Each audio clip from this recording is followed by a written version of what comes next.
جتنا زیادہ ایک آدمی قابل ہوتا ہے اتنی ہی بڑی اس کی خواہشات ہوتی۔ ایسا آدمی قابو میں لانا اور بھی مشکل ہوتا۔ اگر شمائل کا شوہر اس سے زیادہ طاقتور ہوتا تو پھر وہ کیسے شمائل کے لیے بدلا لیتا اگر کبھی اس کے ساتھ برا سلوک ہوتا۔ اس لیے سب سے اچھا طریقہ یہ تھا کہ شمائل کے شوہر کے پاس اتنی طاقت نہ ہو جو اسے مغلوب کر سکے۔ اسی لیے نہ صرف وہ لادنیسی ہدایات کے مطابق اپنی صلاحیتیں دکھا نہیں سکتا تھا بلکہ اسے خود کو کمزور ظاہر کرنا تھا تاکہ ایان کا دل اس سے مطمئن ہو جائے۔ سالس کھڑا ہوا اور باہر کی طرف چلنے لگا۔ لارڈنس نے پوچھا، باس آپ کہاں جا رہے ہیں؟ سالس نے پلٹ کر کہا، اسپتال۔ ظاہر ہے کہ میں نے ایان سے وعدہ نہیں کیا کہ میں پروین کی حفاظت کروں گا۔ لارڈنس حیران رہ گیا۔ آسٹن آنے کی ہمت ہی نہیں کرے گا، لیکن اس کے جملہ مکمل کرنے سے پہلے ہی سالس تیز قدموں سے باہر نکل گیا۔ آسٹن آ رہا تھا۔ یہ خبر کیپٹن جانسن کے لیے بہت پرجوش تھی۔ وہ مسلسل باہر کی حرکات پر نظر رکھ رہا تھا۔ اگلی صبح تک اسپتال سے کوئی خبر نہیں آئی۔ کیپٹن جانسن نے خود کو تسلی دی، برطانیہ سے نیو یارک تک آنے کے لیے آسٹن کو 12 گھنٹے لگیں گے۔ وہ ابھی یہاں نہیں پہنچا ہوگا۔ اگلے دن دوپہر تک بھی اس کے بارے میں کوئی خبر نہیں آئی۔ ہر چیز حیرت انگیز طور پر پرسکون تھی۔ کیپٹن جانسن نے پھر خود کو تسلی دی، آسٹن نیو یارک پہنچ چکا ہوگا اور یقیناً اسے آرام کی ضرورت ہوگی۔ بغیر مناسب تیاری کے وہ کچھ نہیں کر سکتا۔ تاہم تیسرے دن کی صبح تک بھی آسٹن نہیں آیا تھا۔ کیپٹن جانسن بے چین ہو گیا۔ وہ کمرے میں چکر لگانے لگا۔ نیند نہ آنے کی وجہ سے اس کی آنکھوں کے گرد سیاہ ہلکے پڑ گئے تھے۔ اس نے آن لائن جان کر آسٹن کو پیغام بھیجا، تم آئے کیوں نہیں؟ آسٹن جواب دیا، کیا مرنا چاہتے ہو؟ دفع ہو جاؤ جانسن۔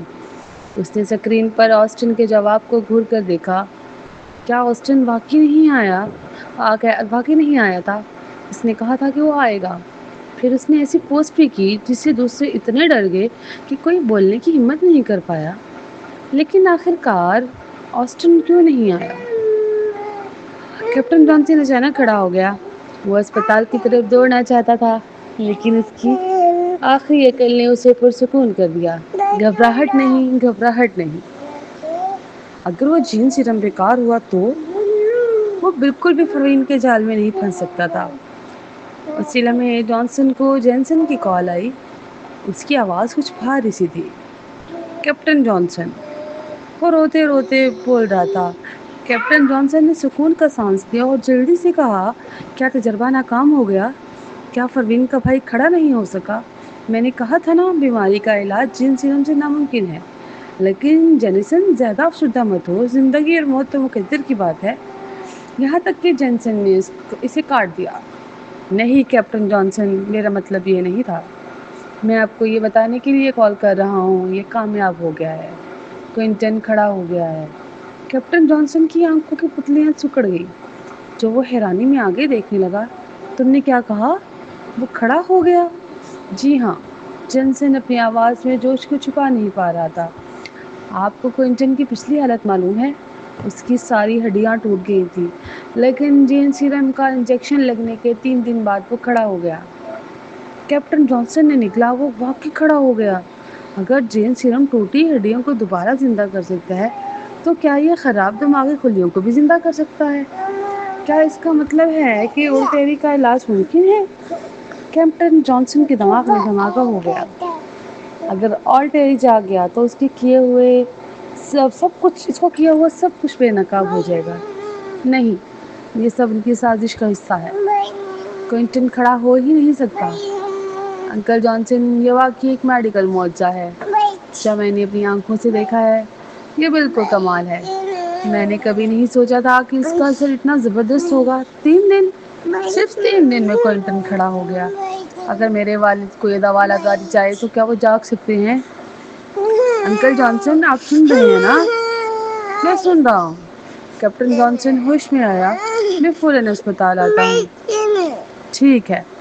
کال ختم ہونے کے بعد کیپٹن جانسن کھڑا ہوا، اپنی جیکٹ پہنی اور سیدھا اسپتال کی طرف گاڑی دھرا دی۔ چرر۔ کیپٹن جانسن کی گاڑی اسپتال کے دروازے کے باہر رکی۔ وہ گاڑی سے اترا اور VIP وارڈ کی طرف دوڑا۔ کچھ فاصلے پر ثالث کار میں فرنٹ سیٹ پر بیٹھا ہوا تھا۔ جب اس نے کیپٹن جانسن کو اندر جاتے دیکھا تو اس نے پیچھے کی طرف دیکھا۔ پروین پچھلی سیٹ پر لیٹی ہوئی تھی اور نیند پوری کر رہی تھی۔ اس نے اپنے چہرے پر کیپ لگائی ہوئی تھی اور اپنی باہوں کو لپیٹے ہوئے تھی، اور ٹینک سیٹ میں اس کی لمبی ٹانگیں تھوڑی سی سکڑ کر رکھی ہوئی تھی۔ جیسے ہی ثالث نے پیچھے دیکھا، پروین کی سرد بھاری آواز سنائی دی، وہ آ گیا؟ ابھی اندر گیا ہے، ثالث نے سکون سے کہا۔ آپ سو جائیں، میں اس پر نظر رکھوں گا۔ ٹھیک ہے، پروین نے اس لہجے میں جواب دیا۔ لگ رہا تھا جیسے اس میں بات کرنے کی بھی ہمت نہیں بچی۔ کسی کو نہیں معلوم تھا کہ وہ پچھلے 3 دنوں سے بالکل نہیں سوئی تھی۔ باہر والوں کے لیے تو کوئنٹن نے بس چین سیرم کا انجیکشن لیا اور آہستہ آہستہ صحت یاب ہو رہا تھا، لیکن کوئی نہیں جانتا تھا کہ پروین نے پس پردہ کتنی محنت کی تھی۔ پروین ویسے تو زیادہ پرجوش نہیں رہتی تھی اور ہمیشہ نیند کے ذریعے اپنی توانائی پوری کرتی تھی، مگر اس وقت ہی لگاتار 3 دن تک جاگتی رہی۔ جب وہ اسپتال سے نکلی تو اس کی آنکھوں کے گرد سیاہ ہلکے پڑ گئے تھے۔ جیسے ہی اس نے ثالث کی کار دیکھی، وہ بغیر کچھ کہے اندر بیٹھی اور گر گئی۔ ثالث ہلنے کی بھی ہمت نہیں کر رہا تھا۔ اسے ڈر تھا کہ ذرا سا شور ہوا تو پروین کی نیند خراب ہو جائے گی۔ جب اس نے عورت کے تھکے ہوئے چہرے کو دیکھا تو اس کا دل دکھا۔ یہ وہی عورت تھی جو عام دنوں میں سمجھتی تھی کہ ملاقاتیں بھی اس کی نیند کا وقت ضائع کر دیتی ہیں۔ اب مسلسل 3 دن کا جاگنا، اسے واقعی ڈر تھا کہ پروین دوبارہ پچھلی بار کی طرح 72 گھنٹے تک سو نہ جائے، لیکن لگ رہا تھا کہ وہ جانتی تھی ابھی اس کے کچھ کام باقی ہیں، اس لیے لیٹے لیٹے بھی باہر کی صورتحال پر نظر رکھ رہی تھی۔ ثالث نے یہ سوچا ہی تھا کہ اچانک پروین نے اپنی کیپ ہٹائی اور ہلکے سے تیز بھرے بالوں کو مسلا۔ اس نے ذرا جھنجھلائی آواز میں کہا، چھوڑو، نیند نہیں آ رہی۔ یہ کہہ کر اس نے کار کا دروازہ کھولا، کیپ پہنی اور اسپتال کی طرف بڑھ گئی۔ اس کے قدم جیسے کمزور ہو چکے تھے، وہ گھسیٹ گھسیٹ کر چل رہی تھی۔ اس کے ساتھ ہی اس کا چہرہ سرد تھا اور اس کے پورے وجود سے ایک ایسی سخت فضا نکل رہی تھی جو دوسروں کو قریب آنے سے روکتی تھی۔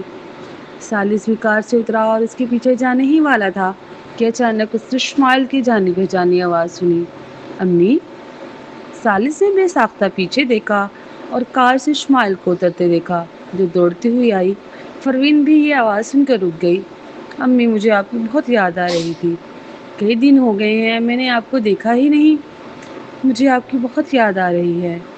شمائل دوڑتی ہوئی پروین کے پاس پہنچی اور اپنا ننھا سا ہاتھ بڑھایا۔ جیسے ہی وہ بات کرنے لگی، پروین نے اپنا چہرہ موڑ کر اسے دیکھا۔ شمائل کے باقی الفاظ حلق میں ہی اٹک گئے۔ اس کا ننھا سا جسم زور سے کانپا، پھر اس نے ہاتھ دوسری طرف موڑ دیا اور کہا، ابو مجھے گود میں لے لیں۔ ثالث۔ اس نے جھک کر اسے اٹھا لیا اور اس نے دیکھا کہ پروین اسے گھور رہی ہے اور آگے بڑھ گئی۔ شمائل ثالث کی باہوں میں خاموشی سے رہی، یہاں تک کہ پروین دور نکل گئی۔ تب وہ ثالث کے کان کے قریب جھک کر آہستہ سے بولی، امی کب سے جاگ رہی ہیں؟ 72 گھنٹے، ثالث نے جواب دیا۔ ہائے اللہ! شمائل نے زور سے سانس لیا۔ اب تو ہو گیا کام۔ میری امی کے حساب سے اب وہ نیوکلیئر سٹیج میں ہیں۔ ثالث۔ شمائل تیزی سے نیچے اترنے لگی۔ ثالث نے اسے زمین پر اتارا۔ یہی حرکتیں تھیں جن کی وجہ سے پروین نے دوبارہ پلٹ کر دیکھا۔ شمائل نے فوراً سنجیدگی سے کہا، امی، مجھے اچانک یاد آیا کہ میرا ہوم ورک پورا نہیں ہوا، میں بھی انکل لوئس کے ساتھ واپس جا رہی ہوں۔ پروین کا چہرہ سپاٹ رہا، اس کی بادامی آنکھوں نے شمائل کو گھورا۔ پورے 3 سیکنڈ کے بعد اس نے سر ہلایا۔ شمائل کو لگا جیسے اسے معافی مل گئی ہو۔ اس نے ثالث سے کہا، ابو نے ایک خواہشات۔ پھر وہ خوشی خوشی لوئس کے پاس بھاگی۔ ثالث۔ یہ چھوٹی سی ذہین بچی اپنی امی کے چڑچڑے موڈ کو دیکھ کر فوراً نکل بھاگی۔ ثالث نے سر ہلایا اور پروین کے پاس جا کر چلنے لگا۔ پھر اس نے ہاتھ بڑھا کر اس کی کمر کو تھاما۔ جیسے ہی اس کے ہاتھ نے اسے چھوا، وہ صاف محسوس کر سکتا تھا کہ پروین کا بدن اکڑ گیا۔ اس کے ارد گرد ایک تیز فضا تھی جیسے طوفان آنے والا ہو۔ پروین واقعی پاگل ہونے کے قریب تھی۔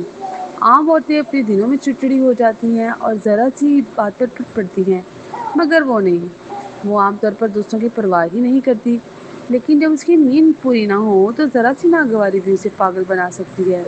اس لمحے کوئی اس کے قریب جانے کی ہمت نہیں کر رہا تھا، لیکن جب اس آدمی کا ہاتھ اس کی کمر پر آیا، پروین کو لگا جیسے اس کے اندر کی آگ کو کوئی راستہ مل گیا ہو۔ لیکن جیسے ہی اس نے رخ موڑا، اس مرد کی تازہ دم خوشبو اس پر چھا گئی۔ اسے ایسے لگا جیسے آتش فشاں ٹھنڈے چشمے سے ٹکرا گیا ہو۔ اس کے سارے غصے کو یہ خاموشی اور ٹھنڈی فضا دبا گئی۔ پروین نے ہونٹ کھینچے اور زور سے سانس لی۔ اس آدمی نے آگے بڑھ کر اس کی کیپ اتاری، اس کے بالوں کو یوں سہلایا جیسے کسی بلی کے بال سہلا رہا ہو۔ پروین جو غصے سے پھٹنے والی جنگلی بلی لگ رہی تھی، اس کا مزاج آہستہ آہستہ پرسکون ہو گیا۔ شاید اس لیے کہ اس نے بھی گاڑی میں تھوڑی دیر جھپکی لی تھی۔ پروین نے اچانک محسوس کیا کہ وہ اتنی تھکی ہوئی نہیں رہی۔ پھر وہ تیز قدموں سے وی آئی پی وارڈ کی طرف بڑھ گئی۔ وارڈ کے باہر کیپٹن جانسن اب بھی یقین نہیں کر رہا تھا کہ کوئنٹن کھڑا ہو سکتا ہے۔ ہو سکتا ہے کہ جینیسن پروین کے جھانسے میں آ گیا ہو۔ اسے اپنی آنکھوں سے دیکھنا ضروری تھا۔ وہ اور جینیسن کوئنٹن کے وارڈ کے باہر پہنچے اور شیشے کی کھڑکی سے اندر جھانکا۔ انہوں نے دیکھا کہ کوئنٹن مشکل سے قریب کی میز کو پکڑے ہوئے ہے اور قدم بقدم آگے بڑھ رہا ہے، اگرچہ اس کا ہر قدم بری طرح لڑکھڑا رہا تھا اور بےحد مشقت سے بھرا ہوا تھا، مگر وہ واقعی کھڑا ہونے میں کامیاب ہو گیا تھا۔ اس کے ماتھے پر بے شمار باریک پسینے کے قطرے نمودار ہو گئے۔ للی ایک طرف سے اسے سنبھال رہی تھی۔ آپ ابھی صحت یاب ہوئے ہیں، آپ کو حد سے زیادہ محنت نہیں کرنی چاہیے۔ 2 قدم اور لیں اور پھر واپس پلٹ جائیں۔ کمزور لوگ ہی صحت یابی کے فوراً بعد اٹھ کر چل پھر نہیں سکتے۔ یہ مت بھولو کہ زخمی ہونے سے پہلے میں نیو یارک کی مارشل آرٹ دنیا میں تیسرا بہترین فائٹر تھا۔ کوئنٹن اتنا تھکا ہوا تھا کہ اس کی آواز بھی کمزور ہو چکی تھی، مگر جو باتیں وہ کر رہا تھا وہ اب بھی پہلے کی طرح ضدی اور مقابلہ جیتنے والی تھی۔ للی کے ہونٹوں کے کنارے پھڑکے۔ اچھا، آپ دنیا کے تیسرے بہترین فائٹر ہیں؟ ٹھیک ہے، پھر بھی آپ کو زیادہ آرام کرنا ہوگا۔ میں ایک اور چکر لگا لوں گا۔ نہ ماننے والا کوئنٹن چلتا رہا، پھر بولا، تمہیں اندازہ نہیں کہ میں کب سے بستر پر لیٹے لیٹے کتنا تھک چکا ہوں۔ اس نے للی کی طرف دیکھا، مسکرایا اور کہا، یہ نہ سمجھنا کہ پہلے میں پروین پر بہت بھروسہ کرتا تھا۔ سچ کہوں تو مجھے خود بھی پورا یقین نہیں تھا۔ میں بھی اسی وقت پریشان تھا کہ اگر میں واقعی دوبارہ کھڑا نہ ہو سکا تو کیا کروں گا۔ یہ ان نایاب لمحات میں سے ایک تھا جب للی نے اسے اپنے دل کی بات اعتراف کرتے ہوئے سن رہی تھی، اس لیے اس نے اس پر طنز نہیں کیا۔ مگر غیر متوقع طور پر کوئنٹن نے پھر کہا، اگر ایسا ہوتا تو مارشل آرٹس کی دنیا کو بہت بڑا نقصان ہوتا۔ للی۔ کوئنٹن نے للی کی حیرت پر دھیان ہی نہیں دیا۔ وہ خود ہی بولتا رہا، اب جب کہ میں سنبھل گیا ہوں تو مجھے ریہرسل کے لیے اپنے وقت کا پورا فائدہ اٹھانا ہوگا۔ اتنے لوگ میرا انتظار کر رہے ہیں، مجھے اپنی مارشل آرٹس کی مشق بھی جاری رکھنی ہے۔ ایک دن میں یعنی بڑی باچی کو ہرا دوں گا۔ وہ تقریباً یہ بات منہ سے نکال ہی بیٹھا تھا کہ پروین ہی بڑی باچی ہے۔ للی کے اندر بے بسی سی بھر گئی۔ وہ کوئنٹن کے قریب آئی، گہرا سانس لیا اور کہا، میں نے اینٹی کے ساتھ اتنے مریض ٹھیک کیے ہیں، مگر تم جیسا پوری زندگی میں کسی کو نہیں دیکھا۔ کوئنٹن نے اس کی طرف دیکھا، اگرچہ اس کا چہرہ چٹی چاندنی کی طرح سفید تھا اور ماتھے کے باریک قطرے گالوں پر بہتے دھاروں میں بدل چکے تھے، مگر اس کی آنکھیں پھر بھی چمک اٹھی۔ میرے جیسا خوبصورت اور باصلاحیت؟ نہیں، تم جیسا بے بنیاد اور خود اعتماد۔ دونوں کی نوک جھونک میں کوئنٹن نے ایک اور چکر مکمل کر لیا۔ دروازے کے باہر جانسن اور جینیسن نے ایک دوسرے کی طرف دیکھا۔ جانسن نے حیرت سے پوچھا، کیا وہ واقعی چند دن پہلے محفوظ تھا؟ ہاں، بالکل، جینیسن نے دھیمی آواز میں کہا۔ آپریشن سے پہلے میں نے اس کے جوڑ پکڑ کر دبائے تھے، سب نرم اور ٹوٹے ہوئے تھے، اگرچہ ابھی مکمل نہیں بھرے، لیکن صحت یابی کی طرف ہیں۔ جینسن کی آنکھیں جوش سے سرخ ہو گئی۔ ڈاکٹر اسمتھ مجھے پہلے ہی بتا چکی ہیں کہ میرے والد کے ہوش میں امکانات واقعی موجود ہیں۔ جینسن نے گہرا سانس لیا۔ وہ اچانک بولا، جینسن، کیا تم واقعی اس بارے میں اچھی طرح سوچ لیا ہے؟ کیا تم واقعی اپنے والد کو جین سیرم لگوانے جا رہے ہو؟ صرف 3 دن ہوئے ہیں۔ 3 دن میں تم اصل میں کیا دیکھ سکتے ہو؟ اگر بعد کے اثرات ہوئے تو، اور کیا جین سیرم کے استعمال کی اجازت بھی ہے؟ کیا تم نے یہ سب بھی کبھی سوچا ہے؟ یہ سن کر جینیسن نے بھی گہرا سانس لیا اور سنجیدگی سے بولا، انکل جانسن، میں جانتا ہوں کہ آپ قوانین اور ضوابط کو بہت سنجیدگی سے لیتے ہیں، مگر اس بار میں اپنے والد کے لیے کوشش کرنا چاہتا ہوں۔ اس نے جبڑا بھینچا اور کہا، جب میرے والد پہلی بار ہم سے جدا ہوئے تو مجھے لگا جیسے میں خواب میں ہوں، سب کچھ غیر حقیقی تھا اور میری صرف ایک خواہش تھی، ان کا بدلہ لینا۔ مگر پچھلے 3 دنوں میں نے بار بار سوچا ہے، اگر کوئی بھی طریقہ ہو جس سے میں ابو کو ہوش میں لا سکوں تو میں ایک لمحہ ضائع کیے بغیر اسے آزما لوں گا، کیونکہ وہ ہمیں ایک لفظ بھی کہے بغیر چلے گئے۔ اگر میں انہیں تھوڑی دیر کے لیے بھی جگا سکا، خاص صرف ہم سے رخصت ہونے کے لیے ہی صحیح، تو میری امی اتنی اداس نہیں رہیں گی، ہے نا؟ انکل جانسن، آپ میرا ساتھ دیں گے نا؟ جانسن کی آنکھیں جھپکی اور وہ بولا، کیوں نہیں؟ مجھے بھی ٹیری کو ڈھنگ سے الوداع کہنے کا موقع نہیں ملا۔ تم تو چھوڑو، اس دن سب کچھ اتنی تیزی سے ہوا۔ اس نے کڑواہٹ سے آہ بھری اور کہا، بعد میں بہت جذباتی تھا اور اصرار کرتا رہا کہ اس کا بدلہ لوں۔ اگر فرشاد نے نہ روکا ہوتا تو شاید میں نے وہیں کال کو مار ڈالا ہوتا۔ کال کا ذکر آتے ہی جینسن بے چین ہو گیا۔ کیا فرشاد اب بھی اس کا دفاع کر رہا ہے؟ جینسن پچھلے 3 دن سے اسپتال میں ٹیری کی تیمارداری کر رہا تھا، اس لیے اسے ابھی تک کال کا سامنا کرنے کا وقت نہیں ملا۔ جانسن نے مصنوعی آہ بھری، پھر بولا، تمہاری ماں سے اچھی بنتی ہے نا؟ میں نے سنا ہے کہ وہ پوچھ گچھ والے کمرے میں کال کو گھونسا مارنے وہ تمہارا بدلہ لینے گیا تھا، مگر فرشاد نے اسے پہلے ہی روک کر حراست میں لے لیا۔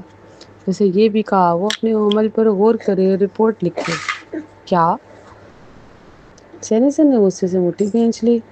آخر کال نے ایسا کیا کیا ہے کہ فرشاد اس کے حق میں اتنا بہک گیا ہے؟ جانسن نے سر ہلایا۔ بالکل، فرشاد مسلسل کال پر مقدمہ چلانے سے انکار کر رہا ہے۔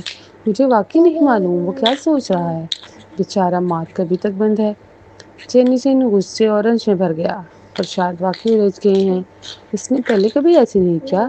وہ اس بار مجھے واقعی مایوس کر رہے ہیں۔ موقع سے فائدہ اٹھاتے ہوئے فرشاد کی تصویر مزید خراب کرنے کے بعد جانسن نے کہا، بہتر یہی ہوگا کہ ٹیری جاگ جائے، ورنہ ہم کال کے خلاف الزامات مضبوط نہیں کر پائیں گے۔ غالباً فرشاد ناکافی ثبوت کا بہانہ بنا کر اسے چھوڑ دے گا۔ جینسن نے مٹھی بھینچ لی۔ اسی وقت دور سے قدموں کی آہٹ سنائی دی۔ دونوں نے دیکھا کہ فرشاد اور پروین ادھر آ رہے ہیں۔ پروین کے ساتھ ایک لمبا اور مضبوط آدمی تھا، اگرچہ وہ چند قدم پیچھے تھا، مگر اسے نظر انداز کرنا ناممکن تھا، وہ کوئی اور نہیں ثالث تھا۔ فرشاد نے پوچھا، جینسن، آپ کے والد کیسے ہیں؟ جینسن کنزن بولا، کیا آپ کو واقعی میرے والد کی حالت کی پرواہ ہے؟ فرشاد، کیا آپ کو کال کی سلامتی کی فکر زیادہ نہیں ہونی چاہیے؟ آپ خصوصی محکمے میں اس کے ساتھ رہ کیوں نہیں رہے؟ یہ سن کر فرشاد خاموش رہا، مگر پروین نے آنکھیں سکیڑ لیں۔ اس کی نگاہ بے صبری سے جانسن اور جینسن پر پھر گئی اور اس نے پوچھا، تو کیا آپ اپنے والد کا علاج کرانا چاہتے ہیں؟ جینسن نے فوراً بولا، جی ہاں، اگرچہ اسے پروین بھی پسند نہیں تھی۔ آخر پروین اور کال کی بے تکلفی تھی، لیکن فی الحال اس کے والد کا علاج صرف وہی کر سکتی تھی۔ پروین ہاتھ میں ڈبہ لیے جینسن کے پاس سے گزری اور اس کمرے میں داخل ہو گئی جہاں ٹیری تھا۔ سب ایک ایک کر کے اندر چلے گئے۔ قطار کے آخر میں جینسن کبھی کبھار دور تک دیکھ لیتا۔ ثالث نے بھویں اٹھائی اور پوچھا، کسی کا انتظار ہے کیپٹن جانسن؟ اس کے ایک جملے نے سب کو متوجہ کر لیا۔ جینسن نے فوراً جواب دیا، نہیں، ایسا کچھ نہیں ہے۔ اس کے باوجود وہ کچھ بے چین ہو گیا۔ معائنہ یونٹ والے ابھی تک آئے کیوں نہیں؟ اس نے بھویں سکیڑی اور دوسروں کے ساتھ اندر چلا گیا۔ پھر اس نے دیکھا کہ پروین نے دھاتی ڈبہ کھولا۔ عین اسی لمحے دور سے اچانک تیز قدموں کی آواز آنے لگی۔ تقریباً 7-8 لوگ وارڈ میں گھس آئے۔ ٹیم کی قیادت کرنے والے شخص نے کہا، فرشاد، ہمیں خبر ملی ہے کہ اسپتال میں انسانی تجربات کیے جا رہے ہیں۔ ایسی کارروائی سختی سے ممنوع ہے۔ میں مطالبہ کرتا ہوں کہ آپ سب اسی وقت جو کچھ کر رہے ہیں اسے فوراً روک دیں۔ جین سیرم تو خاص محکمے کے وجود کی بنیادی وجہ ہی تھا۔ پھر نہ صرف یہ کہ خاص محکمہ جین سیرم کے پیچھے اصل مجرموں کو پکڑنے میں ناکام رہا، بلکہ اب وہ خود انسانوں پر تجربات کرنے لگے۔ یہ کسی صورت اجازت نہیں دی جا سکتی۔ معائنہ یونٹ کے وجود کا مقصد ہی یہ تھا کہ فرشاد پر سخت نظر رکھی جا سکے۔ فرشاد نے یہ سنا تو اس کی بھویں سکڑ گئیں۔ فوراً جینسن بول پڑا، ہم جین سیرم سے انسانوں پر تجربات نہیں کر رہے، ہم ایک جان بچانے کی کوشش کر رہے ہیں۔ معائنہ یونٹ کے آدمی نے جواب دیا، نہیں آپ ایسا نہیں کر سکتے، اس پر مزید تحقیقات ہونی چاہیے۔ ہمیں ایک دستخط شدہ اطلاع ملی ہے کہ آپ لوگ یہاں انسانوں پر تجربات کر رہے ہیں تاکہ جین سیرم کو دوا میں بدل سکیں۔ آپ کو یہ سب فوراً روکنا ہوگا۔ جینیسن حیران رہ گیا، ایک دستخط شدہ اطلاع؟ سالس نے فوراً جینیسن کی طرف دیکھا، اس کے چہرے پر کوئی تاثر نہیں تھا، لیکن آنکھوں میں ایک ایسا انداز تھا جیسے وہ سب کچھ سمجھ چکا ہو۔ اس نے کہا، کیپٹن جانسن مسلسل کسی کا انتظار کر رہے تھے، کیا یہ وہی لوگ ہیں جن کا انتظار تھا؟ آپ کو کیسے پتا تھا کہ یہ لوگ آئیں گے کیپٹن جانسن؟ یہ سن کر جینیسن نے جانسن کی طرف دیکھ حیرت سے دیکھا۔ انکل جانسن اصل میں انکار کرنا چاہتا تھا، مگر اگر اس نے اطلاع گمنام طور پر دی ہوتی تو معائنہ یونٹ اتنی جلدی نہ پہنچتا۔ اس کے پاس اور کوئی راستہ نہیں تھا، اس لیے اس کا نام ریکارڈ میں آ گیا تھا۔ چنانچہ اسے ماننا پڑا۔ اس نے آہ بھری اور کہا، میں یہ تمہارے ہی بھلے کے لیے کر رہا ہوں۔ جینیسن تمہیں معلوم بھی ہے کہ تم کیا کرنے جا رہے ہو؟ تمہیں پتا ہے کہ جین سیرم کتنا خوفناک ہے؟ کتنے لوگ اس کی وجہ سے مرے ہیں؟ انسانوں کے تجربات کے کتنے شکار اس میں ہلاک ہوئے ہیں؟ یہ تو زہر ہے، تم اسے استعمال نہیں کر سکتے۔ جینیسن گھبرا گیا۔ انکل جانسن، آپ نے خود دیکھا ہے، کوئنٹن سمتھ دوبارہ کھڑا ہو گیا ہے، میرے والد کے لیے اب امید ہے۔ جانسن نے سر ہلایا اور آہ بھری، بیکار ہے، یہ چاہے یہ واقعی کام کرتا بھی ہو، تم اسے صرف اس وقت استعمال کر سکتے ہو جب یہ معائنہ یونٹ کے ٹیسٹ سے گزرے، تم بغیر اجازت اسے کسی پر استعمال نہیں کر سکتے۔ اس نے نیک نیتی کے لہجے میں کہا، کیا تم بھول گئے کہ تمہارے والد جین سیرم سے کتنی نفرت کرتے تھے؟ اگر وہ ہوش میں ہوتے تو کیا تمہیں لگتا ہے کہ وہ اس کی اجازت دیتے؟ پھر اس نے فرشاد کی طرف دیکھا اور کہا، اور آپ بھی؟ خاص محکمے کے لیڈر ہونے کے ناطے آپ اپنے ماتحتوں کو یہ سب کرنے دے رہے ہیں؟ اس کی سختی سے مخالفت ہونی چاہیے۔ اچانک فرشاد نے ٹھنڈے لہجے میں طنزیہ ہنسی چھوڑی۔ کیپٹن جانسن، کیا واقعی یہی بناوٹی وجوہات ہیں جن کی وجہ سے آپ مخالفت کر رہے ہیں، یا پھر آپ ڈر گئے ہیں؟ ڈر کے کہیں ٹیری ہوش میں نہ آ جائے۔ جانسن کا سانس گلے میں اٹک گیا۔ جینیسن نے فوراً اس کی طرف دیکھا۔ جانسن فوراً بولا، جینیسن تمہیں مجھ پر بھروسہ کرنا ہوگا۔ لیکن جینیسن خاموش ہو گیا۔ اسی وقت معائنہ یونٹ کے آدمی فرشاد کے قریب آئے اور بولے، ہمیں فوراً معاملات سمجھنا ہے، براہ کرم تعاون کریں۔ کیپٹن فرشاد، کیا آپ کو علم ہے کہ پروین اسمتھ ٹیری کا علاج جین سیرم سے کرنے کا ارادہ رکھتی ہیں؟ فرشاد نے پروین کی طرف دیکھا۔ پروین نے بھویں اٹھائی۔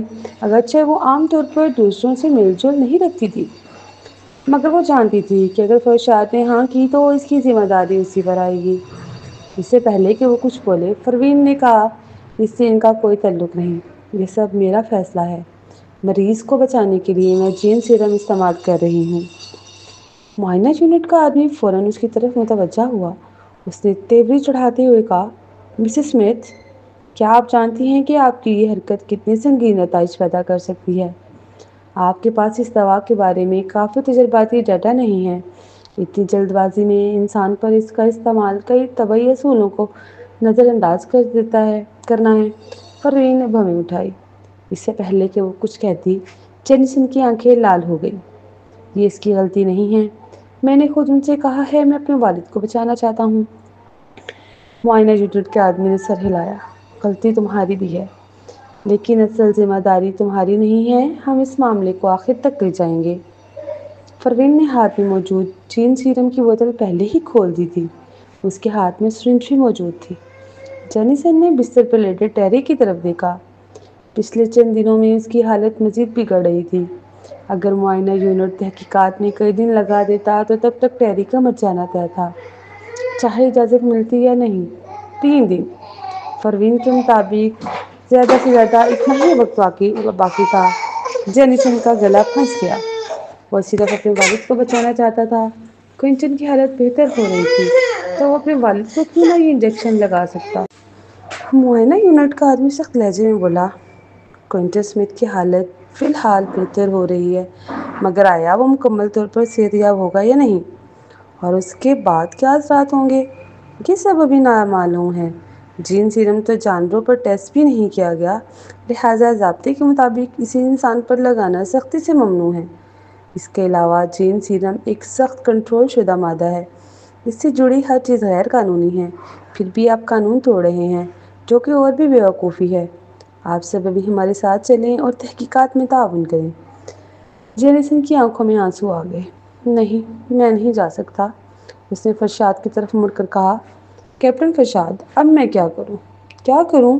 وہ دوا جو اس کے والد کو بچا سکتی تھی بالکل سامنے تھی، مگر وہ اسے استعمال نہیں کر سکتے تھے۔ اسی لمحے اچانک ایک بے صبرے اور بیزار لہجے کی آواز آئی۔ کیا رونا دھونا لگا رکھا ہے؟ تمہیں مرد کہلوانے کا بھی حق ہے؟ جینیسن کے آنسو رک گئے۔ اس نے فوراً پلٹ کر دیکھا۔ پروین اب بھی پرسکون کھڑی تھی، اس کا بازو اٹھا ہوا تھا اور وہ پہلے ہی بوتل سے سرنج میں دوا کھینچ رہی تھی۔ یہ دیکھ کر جانسن گھبرا گیا اور چلایا، پروین اسمتھ، یہ تم کیا کر رہی ہو؟ پروین نے ہاتھ میں موجود سرنج کو گھورا۔ اس نے اپنے نازک ہاتھوں سے پلنجر دبایا اور اندر کی ساری ہوا نکال دی۔